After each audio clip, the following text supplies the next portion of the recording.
கண்ணா கன்னம் சீவந்த மன்னா நீ இங்கு வந்த நேரம் சொந்தம் எல்லாம் தூரம் ஏனென்று கேட்க யாரும் இல்லை வாவென்று சொல்ல யாரும் இல்லை கட்டி கரும்பே கண்ணா.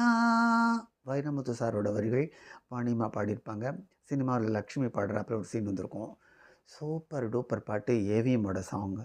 இது வந்து அந்த சோகத்தை பிழிஞ்சி பாடினதுனால இதுக்கு நேஷ்னல் அவார்டு கிடைச்சது இந்த பாடலுக்குன்னு நினைக்கிறேன். இது வந்து சங்கர் கணேஷ் சாரோட அடுத்த ஒரு சூப்பர் டூப்பர் ஹிட்டு. அடுத்தது கேட்கவே வேண்டாம். ஆ ஆ